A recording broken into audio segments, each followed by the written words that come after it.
Good morning बच्चों। आज हम एक नया टॉपिक लेकर के आए हैं। टॉपिक है बेटा दो चरों वाला रैखिक समीकरण। काफ़ी मोस्ट प्रश्नावली है बोर्ड पर्पज से। इस बार कुछ कोर्स भी कम हुआ है, यानी कि इसमें करीब 3 प्रश्नावलियाँ हटा दी गई हैं। तो लेकिन उससे पहले अपन प्रश्नावली की शुरुआत करें उससे पहले बेटा इस दो चरों वाले रैखिक समीकरण का इंट्रोड्यूस करवाते हैं, आपको परिचय देते हैं कि इसका बेस क्या होता है, इसमें किस प्रकार से अपन समीकरण को हल करेंगे और इनको क्या बोला जाता है। ठीक है, तो शुरुआत करते हैं बेटा। सबसे पहले अपन बात करते हैं मानक रूप की।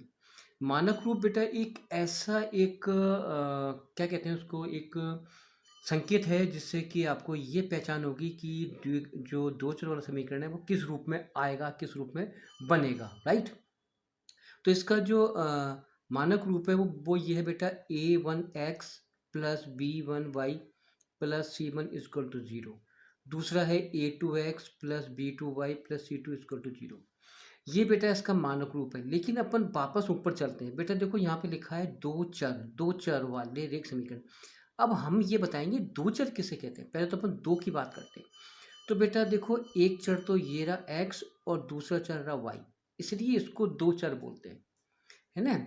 अब रेखिक क्यों बोलते हैं? क्योंकि इन पे x और y के ऊपर कहीं पर भी कोई घात नहीं है, इसलिए इसको दो चरों वाला रेखिक समीकरण बोला जाता है। और जब भी दो चरों वाले समीकरण आएंगे बेटा हमेशा दो आएंगे, पहला और दूसरा, यानी कि दो समीकरण आएंगे। तो बेटा जो इसका जो मानक रूप है वो आपका ये है बेटा a1x plus b1y plus c1 equal to 0। और दूसरा जो है वो a2x plus b2y plus c2 equal to 0। ठीक है बेटा। अब आता है कि a1 b1 c1 a2 b2 c2 ये होते क्या हैं बेटा। यहाँ पे जो भी a1 b1 c1 a2 b2 c2 ये जो भी होंगी बेटा ये संख्याएं होंगी, जिनको बोलते हैं अपन रियल नंबर, यानी कि ये वास्तविक संख्या होंगी। जैसे कि 1 2 3 4 5 6 कुछ भी हो सकती है, यानी कि एक से लेकर के और अनंत तक कुछ भी संख्याएं a1 b1 c1 a2 b2 c2 हो सकती है। इस क्लियर बेटा। चलें, अब आता है कि अगर इसको अलग अलग करके देखें तो क्या होगा। देखो a1 और a1 a2 जो है बेटा वो x का गुणांक कहलाता है। देखो a1 a2 हमेशा x से गुणा हो रहा है, तो इनको बेटा a1 और a2 को x का गुणांक बोलते हैं, x का गुणांक बोलते हैं। मेरी बात आपको समझ में आ रही होगी। इसके पास देखो फिर मैंने लिखा b1 b2, बेटा ये y के गुणांक है, क्योंकि ये बेटा y से गुणा हो रहा है। इस क्लियर। a1 a2 x गुणांक है, b1 b2 y गुणांक है। जो फिर c1 c1 क्या हुआ, तो C1 और C2 बेटा इनको अचर पद बोला जाता है। इन्हें क्या बोला जाता है? अचर पद। क्लियर हो चुका। ये बोर्ड में नहीं आएंगे, लेकिन आपको जानकारी होना अति आवश्यक है। तो बेटा ये तो आपको क्लियर हो गया होगा कि इसका जो मानक रूप है वो मैंने ऊपर बताया आपको, a1x plus b1y plus c1 equal to 0, a2x plus b2y plus c2 equal to 0। ये बेटा हो गया आपका मानक रूप। और ये मैंने इसका डिटेल्स आपको मैंने क्लियर करा। वैसे कोई इसमें बोर्ड में आता नहीं है, फिर मैंने आपको समझा दिया है। अब आता है कि इनको हल करने की कुल कितनी विधियाँ हैं। तो बेटा इसमें 3 विधि है। पहला विधि है विलोपन, दूसरी विधि है प्रतिस्थापन, तीसरी विधि है व्रजगुण विधि और चौथी है ग्राफी विधि। यानी कि ये 4 विधियों के द्वारा दो चरों वाले समीकरणों को हल किया जाता है, यानी कि ये 4 विधियों से हल होते हैं। ठीक है, अब मेन चलते हैं अपन, इसकी सारणी क्या होती है। देखिए बेटा, एक सारणी मैंने यहाँ पर आपको लिख करके मैं समझा रहा हूँ। इस सारणी में क्या है, a1 a2, फिर देखो मैंने पहले आप ऊपर देखो a1 a2 b1 b2 तथा c1 c2 की तुलना करनी है बेटा। अगर ये तुलनात्मक रूप से अगर इनका क्या क्या रिजल्ट निकलेगा, क्या क्या बनेंगे, वो अपने को बात करनी है। तो ये बेटा इसकी 3 विधियां हैं, 3 इसकी रास्ते हैं। इसमें से पहला रास्ता देखो बेटा ये दिखाई दे रहा है। ये मैंने एक एग्जाम्पल लिया है, फिर अपन इनकी सबकी तुलना करेंगे, फिर इसका रिजल्ट निकालेंगे कि ये रिजल्ट कहाँ काम आएगा। तो पहले मैं आपको ये समझाऊं बेटा, ये जो रिजल्ट है कहाँ काम आएगा। ये जो मैं आपको सारणी बना करके जो मैं समझा रहा हूँ, ये बेटा क्या होता है कि हमें ये करना होगा, हमें ये समझना होगा कि इनकी तुलना करके हमें समीकरण को हल करना है या नहीं करना है। ठीक है, तो हम पहले बेटा अनुपात निकालेंगे। अनुपात निकालने के बाद हम ये देखेंगे कि अगर हम मान के चलो कि अगर बोर्ड में एक्स वाई का मान निकालने के लिए कहता है तो निकालना पड़ेगा या नहीं निकालना पड़ेगा। अगर ग्राफ बनाने के लिए कहता है तो ग्राफ में आंसर आएगा कि नहीं आएगा। तो ऐसी चीज़ों की तुलना करने के लिए हमें बेटा इस सारणी की जरूरत पड़ती है। तो मैं आपको इस सारणी को समझा रहा हूँ, ठीक है। ये समझना बहुत ज़रूरी है। चलिए बेटा देखो, मैंने एक एग्जाम्पल सारणी मैंने देखो यहाँ पर क्रम संख्या 1 नंबर वन में बेटा ये खाना है जिसके ऊपर देखो आपको दिखाई दे रहा होगा एग्जाम्पल। अब ये एग्जाम्पल ये मैंने यहाँ पर लिखा है। तो ऐसे बहुत से समीकरण बन सकते हैं, कोई दिक्कत नहीं है, लेकिन आपको कैसे इसकी जांच करनी है वो आपको याद रखना है। तो बेटा यहाँ पर ये पहला समीकरण है, x minus 2y equal to 0, 3x plus 4y minus b equal to 0। अब बेटा यहाँ पर देखो आप, जिसके आगे कोई संख्या नहीं है वहाँ पर एक मानते हैं, ठीक है। अब इसको मैं समझाऊं, इसमें देखो a1 1, a2 3, b1 माइनस के 2, b2 प्लस के 4, c1 बेटा यहाँ पर है ही नहीं तो वहाँ पे 0 मानना है, और c2 यहाँ बेटा माइनस के 20। समझ में आ गया।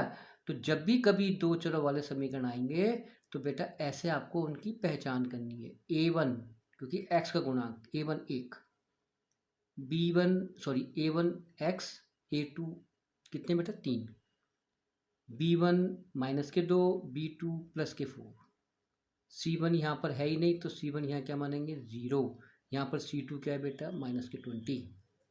चलिए अब अपन a1 a2 की तुलना करते हैं। तो a1 बटा a2, तो a1 बटा a2 में ऊपर 1 नीचे 3, ये क्लियर हो गया होगा। देखो b1 b2 यानी कि माइनस के 2 और प्लस के 4, ठीक है।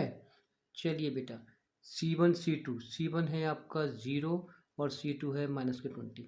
तो बेटा यहाँ पर देखो, ऊपर देखो तीनों अलग अलग, नीचे भी तीनों अलग अलग, तो हमें क्या करना पड़ेगा, तो शर्त ये लगानी पड़ेगी, अर्थात a1 a2 is not equal b1 बटा b2, अर्थात ये दोनों आपस में समान नहीं हैं। तो जब समान नहीं होते हैं तो बेटा क्या होगा, ये समीकरण संगत है। ये समीकरण क्या है बेटा, ये समीकरण संगत है। अब संगत का अर्थ आपको ये समझना है, संगत क्या होता है। संगत होता है बेटा, इसमें x और y के मान अलग अलग निकालेंगे, यानी आपको x का मान भी आएगा और y का मान भी आएगा, राइट। अगर मान चलो इसका अपन इस समीकरण का ग्राफ ही विधि से हल करें तो इसका आंसर आएगा आएगा बेटा। ऐसी स्थिति में जब a1 a2 is not equal b1 b2 होता है तो रेखाएं बेटा एक दूसरे को एक बिंदु पर काटती हैं। अब कैसे काटेंगी देखो, इसको बताऊं एग्जाम्पल से। जैसे आपका एक रेखा ऐसे आ जाएगी, दूसरी रेखा ऐसे आ जाएगी। अब ये रेखाएं कहाँ से आएंगी, रेखाएं जो है एक इस वाले समीकरण से बनेगी और दूसरी रेखा इससे बनेगी। ये दोनों बेटा ऐसे प्रतिच्छेद करेंगी, तो रेखाएं प्रतिच्छेद करती हैं। तो यहाँ पर ये रेखा और ये रेखा एक दूसरे को कहीं पे काटेगी एक बिंदु पर, तो यानी रेखा क्या करेंगी बेटा, प्रतिच्छेद करती हैं। अब इसमें अगर अपन इसको बीजगणित में हल करें तो बेटा इसमें केवल केवल एक हल होगा, यानी x का एक मान आएगा और y का एक मान आएगा। ये बेटा पहली कैटेगरी होती है, ठीक है। दूसरी कैटेगरी में देखो, दूसरा मैंने एग्जांपल लिया, 2x प्लस 3y माइनस 9 बराबर 0, 4x प्लस 6y माइनस 18 बराबर 0। देखो a1 a2, b1 b2, c1 c2, देखो a1 a2, ठीक है। अगर अपन इनको काटते हैं तो बेटा देखो 1/2 आता है, राइट। यहाँ भी काटते हैं तो बेटा 1/2 आएगा, यहाँ भी काटते हैं तो बेटा देखो 1/2 आएगा, क्योंकि ये माइनस से माइनस गया। 9 एकम 9, 9 दूनी 18, 3 एकम 3 6, 2 एकम 2 दूनी 4। तो देखो बेटा तीनों बराबर आ रहे हैं, तो अपन देखो क्या क्या लिखेंगे, a1 a2 बराबर b1 b2 बराबर c1 c2। अब रेखाएं बेटा क्या है, जब ऐसी स्थिति आती है तो रेखाएं एक दूसरे के संपाती होती हैं, तो ये भी समीकरण बेटा संगति कहलाएगा, अर्थात इसका भी मान आएगा। अर्थात रेखाएं संपाती होंगी, संपाती मतलब एक जो समीकरण से रेखा बनेगी दूसरी रेखा भी इसी के ऊपर बनेगी, अर्थात रेखाएं संपाती होती हैं। अब अगर अपन बीजीय गणित से हल करें तो बेटा अपरिमित रूप से अनेक हल होंगे, यानी कि इसके अनंत तक हल हो सकते हैं। एक्स के मान भी खूब सारे आएंगे, वाई के मान भी खूब सारे आएंगे। ये दूसरी कैटेगरी होती है, ठीक है। तीसरी कैटेगरी बेटा देखो ये बनती है, तीसरी कैटेगरी ये बनती है a1 x plus 2y minus के 4 equal to 0, 2x plus 4y minus के 12 बराबर 0। यहाँ बेटा एक मानेंगे है ना।